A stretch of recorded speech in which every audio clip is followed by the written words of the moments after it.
नवरात्रि का पावन पर्व चल रहा है और माँ से मैं यही प्रार्थना करता हूँ कि माँ का आशीर्वाद आप सभी के सर पे हमेशा बना रहे। मेरे मन में एक आदर्श परिवार की हमेशा ही इच्छा रहती है। मैं हमेशा ही यही सोचता हूँ कि मैं उस परिवार का हिस्सा बनूं जो एक आदर्श परिवार हो, जिसमें देवता भी अपना जन्म लेना चाहें, देवता भी उस आदर्श परिवार का हिस्सा बनना चाहें। आदर्श परिवार बनता कैसे है? जब हर एक सदस्य, उस परिवार का हर एक सदस्य जिस भी रोल में हो, चाहे वो बेटा हो, पति हो, पत्नी हो, माँ हो, पिता हो, बहू हो, सास हो, ससुर हो, बेटी हो, जिस भी रूप में हो, उस रूप में अपने उच्च आदर्शों का निर्वहन करे, अपने उच्च आदर्शों का पालन करे, तभी वो परिवार आदर्श बनता है। मैं आज एक बड़े ही महान कवि चंद्रशेखर मिश्र, जिनकी एक किताब है द्रौपदी किताब में उन्होंने आदर्श परिवार की पूरी परिकल्पना की है, उसको डिस्क्राइब किया है, बड़े ही अच्छे शब्दों का इस्तेमाल किया हुआ है। आज वही कविता आप सभी के सामने मैं रखने जा रहा हूँ और उस कविता से मैं आप लोगों को संदेश देना चाहता हूँ कि अगर परिवार आदर्श नहीं बना, अगर आप अपने जिम्मेदारियों का सही तरीके से निर्वहन नहीं कर पा रहे हैं, तो आप उस आदर्श परिवार से दूर हो जाएंगे और माँ का जो आशीर्वाद है, माँ की जो कृपा है, शायद उससे भी वंचित रह जाएंगे, क्योंकि माँ की जो कृपा है उसी परिवार पे बरसती है जहाँ पे लोग अपने जिम्मेदारियों को सही तरीके से निभाएं। तो मैं फिर से एक बार उसी माँ से यही प्रार्थना करता हूँ कि हे माँ, तू सबके ऊपर अपना आशीर्वाद बनाकर रख, अपनी कृपा बरसा और हर एक व्यक्ति को उस परिवार में जन्म दे जो परिवार आदर्श हो, जहाँ देवता भी अपना जन्म लेना चाहें। तो चलिए मैं शुरू करता हूँ उस कविता को और उस कविता के जो इम्पॉर्टेंट लाइन्स हैं उनके अर्थ को भी समझाने की कोशिश करूँगा।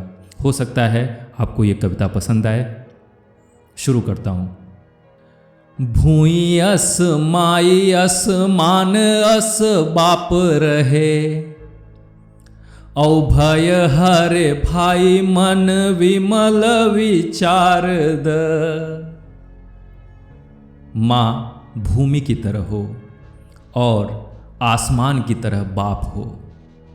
भूमि की तरह जो माँ होती है, जिसके ऊपर सारे कष्ट डाले जाते हैं, लेकिन फिर भी वो अपने बच्चों के लिए सारे कष्ट सहकर उन्हें प्यार देती है। असमान अस बाप रहे, पिता ऐसा हो जिसके लिए कोई भी बेटा, सभी बेटे उसके लिए समान हो, अलग अलग न हो। उसका प्यार, उसके प्यार की जो बारिश है वो हर एक पुत्र के लिए, घर के हर एक सदस्य के लिए समान हो, उसमें कोई डिफरेंसेस न हो। इसीलिए माँ को भूमि कहा गया है और पिता को आसमान कहा गया है। भूई अस माई अस मान अस बाप रहे, भय हरे भाई मन विमल विचार द। भाई ऐसा हो जो दूसरे भाई के मन में बैठे हुए भय को दूर कर दे, भाई का संकट दूर हो जाए। भाई ऐसा हो कि अपने भाई को देखकर उसके मन में जो भी दुविधाएं हैं, जो भी संकट हैं, जो भी डर है, वो सब कुछ खत्म हो जाए। वो कहे कि मेरा भाई अब आ गया है, मेरे सारे संकट, मेरे सारे दुख अब दूर हो जाएंगे। भाई इस तरीके से हो। और मन विमल विचार द, परिवार के हर एक सदस्य के अंदर जो विचार हो वो आदर्श हो, वो पवित्र हो, ऐसा मन होना चाहिए। भूई अस माई अस मान अस बाप रहे, भय हरे भाई मन विमल विचार द।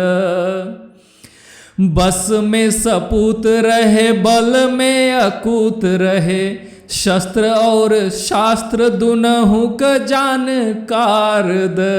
पुत्र ऐसा हो जो बस में हो, जो कंट्रोल में हो, जो घर के हर एक सदस्यों का सम्मान करे, बल में अकूत रहे, जिसके पास असीम बल हो, शक्तिशाली हो, शस्त्र और शास्त्र दोनों के जानकारी हो उसके अंदर।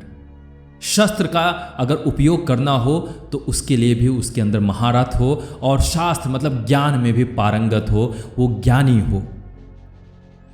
बाप क पगड़िया जे ऊंचे राखे सभवा में, बाप क पगड़िया जे ऊंचे राखे सभवा में, बेटी अस बेटी दूनों कुल उजियारद।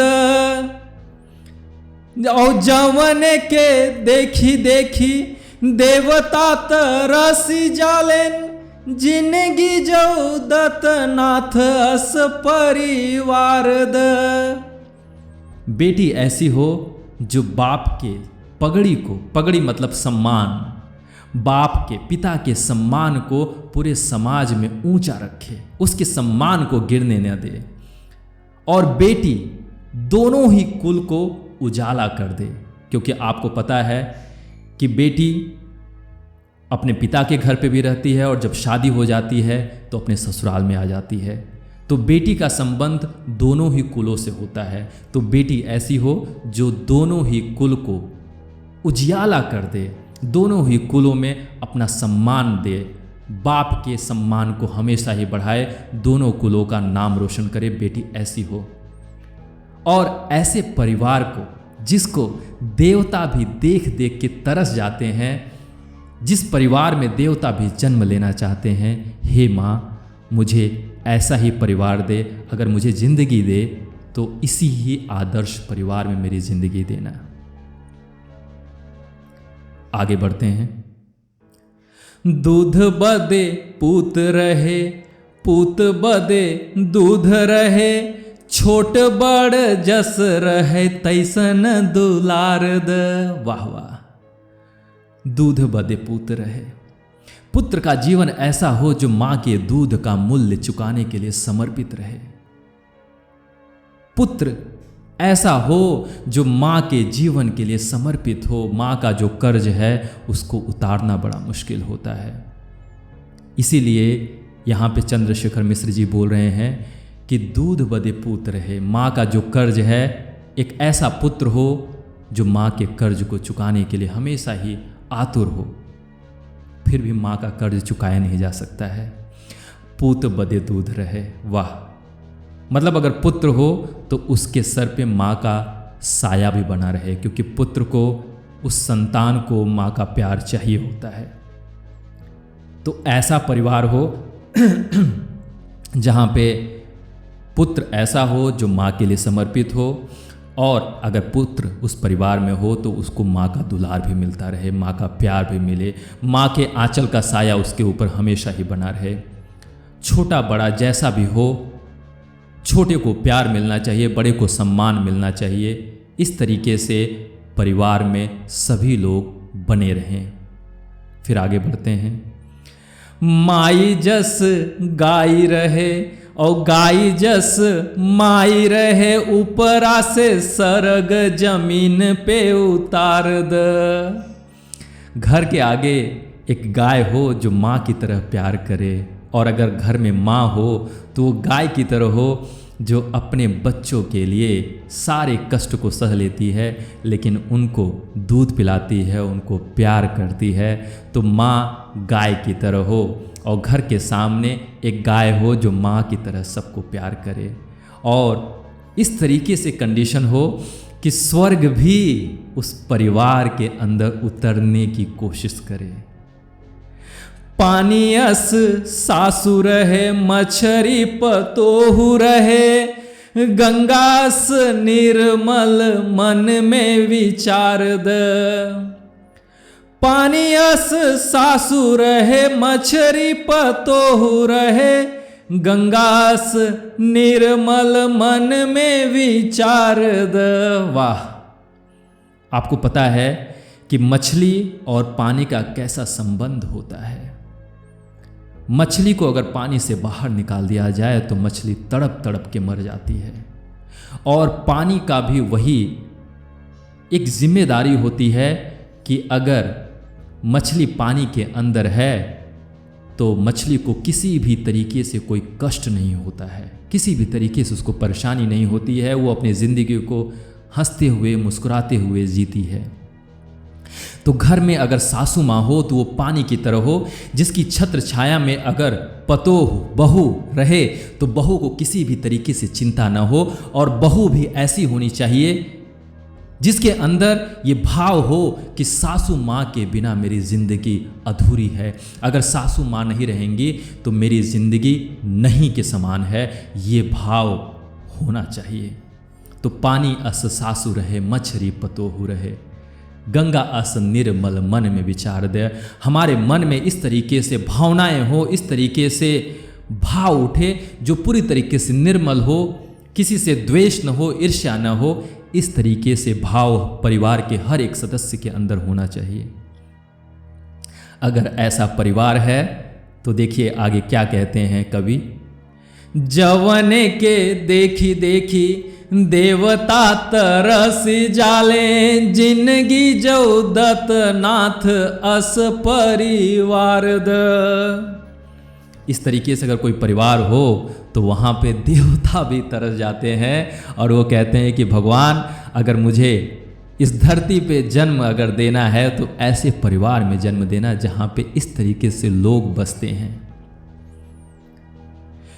कुशल और क्षेम रहे, व्रत रहे, नेम रहे, आपस में प्रेम रहे, सबके उदार द।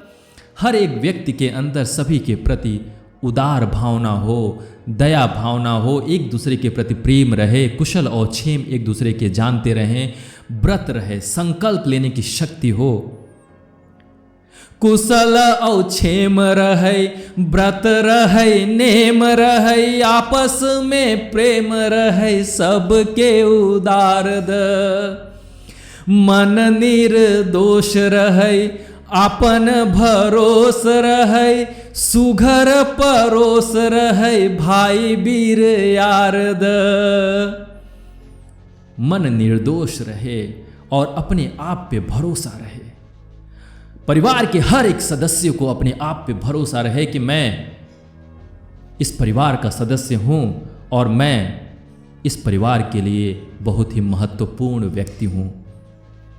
मेरे लिए मेरा परिवार इम्पॉर्टेंट है और परिवार के लिए मैं इम्पॉर्टेंट हूँ, ये भरोसा होना चाहिए।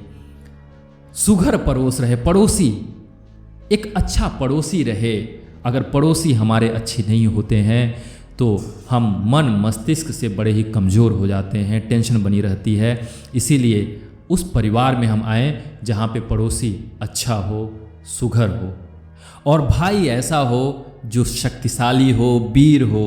गरुहर मंच पर बतधर पंच रहे, घर घर में असरदार सरदार द। और जवन के देखी देखी देवता तरसी जाले, जिंदगी जो दत्तनाथ अस परिवार द। वाह! गरुहर मंच पर अगर समाज में गंभीर बातचीत हो रही है, महत्वपूर्ण चर्चाएं हो रही हैं, तो वहाँ पे जो परिवार का जो पंच है, जो मुखिया है, वो अपने बातों का धनी हो। जो बात बोल दिया परिवार के हर एक सदस्य उसको मानने चाहिए। अपने बातों पे अडिग रहने वाला ऐसा पंच हो, ऐसा मुखिया हो परिवार में, जो समाज में अपनी बातों को सही तरीके से रख सके। और घर घर में असरदार सरदार द। जो मुखिया हो घर का वो इतना असरदार होना चाहिए जिसकी बातों पे, जिसके वचन पे परिवार का हर एक सदस्य आगे बढ़ जाए। इतना सरदार, ऐसा असरदार होना चाहिए। मुखिया इतना ताकतवर होना चाहिए, उसकी बातों में मजबूती होनी चाहिए, उसकी बातों में असर होना चाहिए। और जौने के देखी देखी देवता तरसी जाले, जिंदगी जो दत्तनाथ अस परिवार द। और इस तरीके से अगर परिवार हो जहाँ पे ऐसे सदस्य हों परिवार के जो अपने व्यवहार को, अपने जो जिम्मेदारियां मिली हैं उसको आदर्श तरीके से निभा रहे हैं, तो देवता भी ऐसे परिवार में जन्म लेने के लिए तरसते हैं। तो मैं आप सभी लोगों के सामने उस आदर्श परिवार के गुणों को मैंने रखा, जहाँ पे हर एक व्यक्ति अगर अपने व्यवहार को, अपनी जिम्मेदारियों को आदर्श तरीके से निभाता है तो परिवार आदर्श बन जाता है, और उस आदर्श परिवार में देवता भी जन्म लेने के लिए तरसते हैं। इस नवरात्रि में मैं माँ दुर्गा से यही प्रार्थना करता हूँ कि हे माँ, मेरे घर के हर एक सदस्य को आदर्श बना दो, उनके व्यवहार को परिवर्तित कर दो, उनके मन में प्रेम, दया और परिवार के हर एक सदस्यों के लिए समर्पण भाव डाल दो, जिससे मेरा भी परिवार आदर्श बन सके, मेरे पड़ोसी आदर्श बन सकें, और परिवार के हर एक सदस्य पे माँ तू अपनी कृपा बरसाती रह। जय माता दी।